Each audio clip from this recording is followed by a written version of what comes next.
Traders, welcome back to our price action trading lesson. Today's session opened with consolidation, but more importantly, today is FOMC announcement day.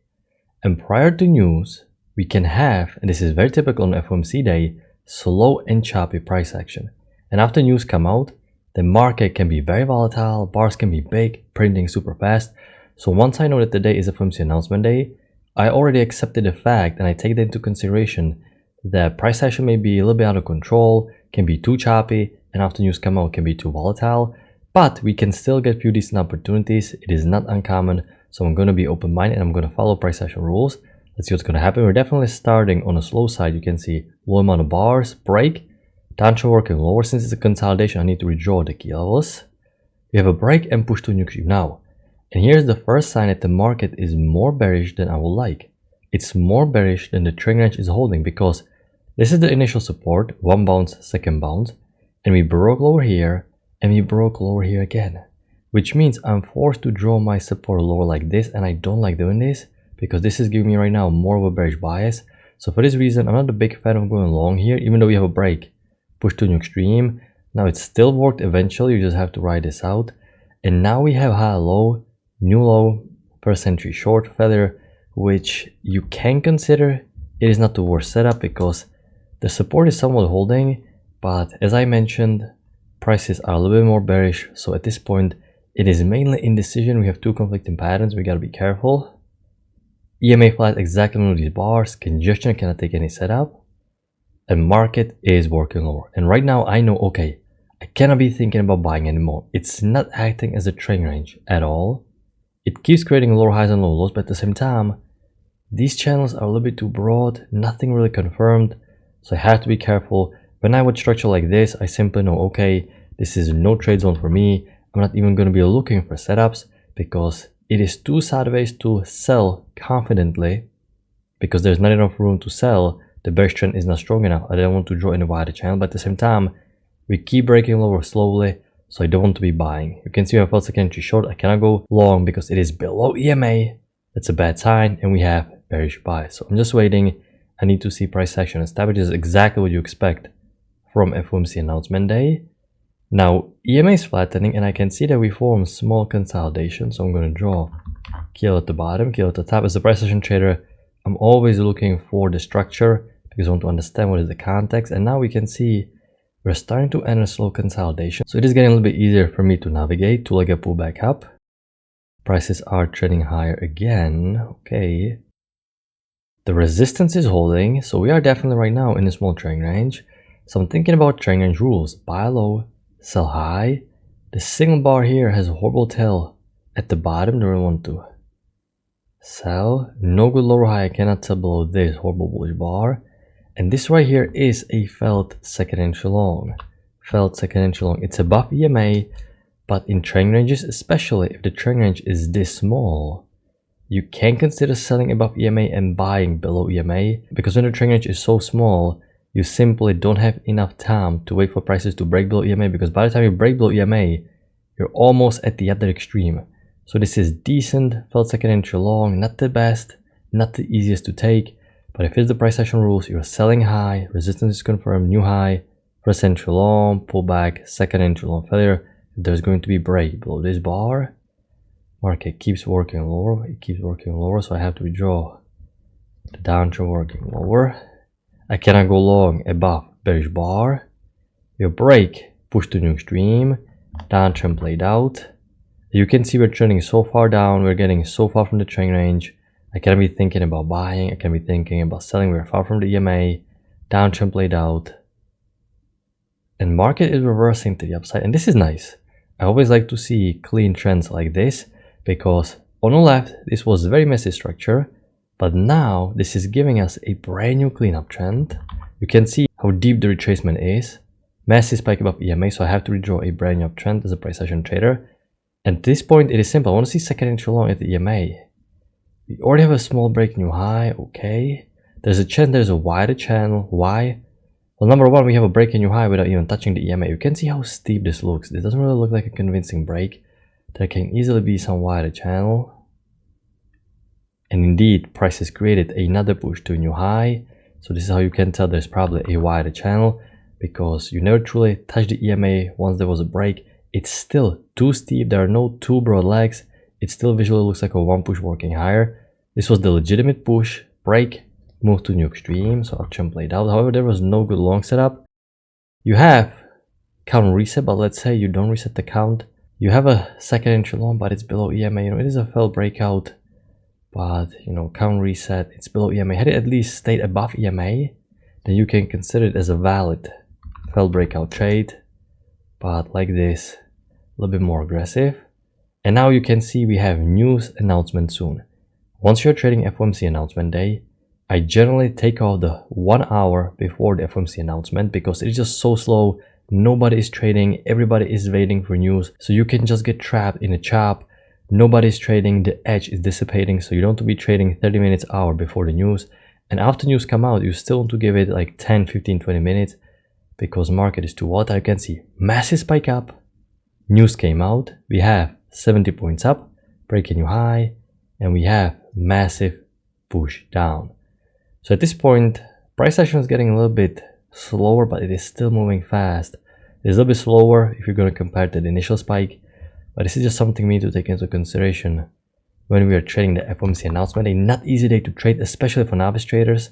If you're a beginner trader, you definitely want to sim trade it. You may not even want to trade it, just sit back, watch price action develop, because it is not easy day to trade. The first part is always so choppy and slow because everybody's waiting for the announcement, and after Fed announces the rate hike or they're cutting rates, you can see the spike in volatility and the bars are big. It doesn't seem like that, but look at this. This tiny bar is 4.5 points and this is a small bar.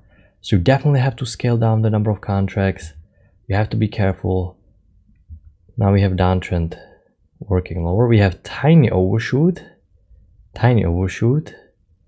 Market is completely trending higher. So this is confirming that the bullish momentum is strong. We have break a new high here. Because we pushed back above EMA, it's not really convincing bearish pressure that we're going to test the new extreme. So the bias is not so obvious because the overshoot can lead to reversal. Why we are back above the EMA, that's not a good sign because we expect new for the downtrend. But normally you want to see strong below EMA. That's not happening. Break. New high even for the wider channel. Like this. Okay. Market is working lower, so I have to withdraw the short-term downtrend. But we don't have any good setup here. Back above EMA. Market keeps working on. Now we have lower high. You can consider the wider downtrend here because uptrend played out, but the signal bar is not that great. Far from the EMA. You have to remember that everything is moving fast. More aggressive trader can consider, but it is not the easiest setup. Uptrend played out. Strong push below EMA. Market is trending lower. I'm going to withdraw the short-term uptrend. Okay. So, downtrend played out. We're going quite sideways, so I'm trying to draw short-term channels. We're breaking above EMA, so this uptrend according to trendline rule needs to get new high, first entry long, pull back, second entry long. So this right here is a second entry long. Uptrend is new high according to trendline rule. Great signal bar, 4.5 points big. So once again, you can see a little bit bigger than you would like, but it's a first decent, easy high probability setup that is quite easy to spot. Second entry long, you need new high, you'll break, push to new extreme, and prices are going back below EMA. So now I have to zoom back and I can see that structure is still quite bearish. If I'm going to connect the channel off of these highs, I actually still have nice confirmations. First two swings, third swing confirmation. Gonna copy it, put it at the bottom. We draw the short-term downtrend. We have a second entry short, first entry short, pullback, second entry short. There's a micro break new low, but this break and new low occurred so far from the EMA. Once again, doesn't look like a convincing break. So there's a big chance sellers want to see the new low tested, but it's not full at the EMA. Once again, sketchy setup. More advanced aggressive trader can consider. Prices are bearish. New low, first entry short. pull back, second entry short. I cannot take because this short-term downtrend played out. I have short-term uptrend working higher. Break, push to a new extreme. I actually like drawing even brand new wider uptrend like this. Couldn't draw the downtrend. We have a new high for a century long, second entry long, but we didn't trigger below this bearish bar. Well, it's second entry long, but it is above EMA.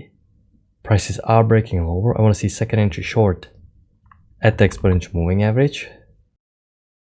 First entry short. Prices are trading back above the EMA. We have one leg up here, break. Second leg up here. Market is going and heading to test the new low for the downtrend. Two-legged pullback. Uptrend played out. Massive push below EMA. Deep retracement of the uptrend. We expect new low for the downtrend. I can connect the first two swings at the top. Copy it. Put it at the bottom. New low. Lowest low. It's lower than this. First entry short. Pullback. Second entry short. Almost two key entry points. The signal bar at the bottom, however, has bullish tail, which is once again weak signal bar. You want to see nice full trend bar. Bullish tail at the bottom for bearish bar is not what you want to see. It's indicating buying pressure towards the close, more indecision. So the signal bar is weak. You have to market more aggressive. And lower high confirmation setup, horrible bar as well. Context wise, great entries. Felt second entry long is too far down. Even though it worked, it's simply so far down, right into these lows, far from the EMA with the body. You want to sell high where the correction phase will end. The brand new push phase will begin. New low, first entry short, second entry short. Visual, two-legged pullback, small triple test. This is actually a lower high to the second entry short. And this is a nice setup. This is lower high confirming the second entry short, combined with the triple test of many key entry points, EMA, trend line, and small resistance. The more key entry points you have, the better. Two legs up, one leg up, break, second leg up. Of course, it is quite late, so this is mainly educational trade, and now market is about to close. So this is the overall structure for today. Not easy day to trade because the FOMC announcement always messes things up. Slow price action at the very beginning, and then it is super volatile. So remember, if you're a new trader, you may just want to sit this one out, watch price action develop, see how candles are printing live, because you need to get the experience to see candles print, form live when everything is moving too quickly, because it is really hard to get your setup. You may not even be fast enough to place in the order. And if you are trading this live, you want to make sure you're going to scale down the number of contracts after news, because bars are really big and ADR increased. So quite an eventful day, but this is part of trading. When we have FOMC, I'm going to wrap it up. Have a good trading day, and I'm going to talk to you next time. Good luck your trading.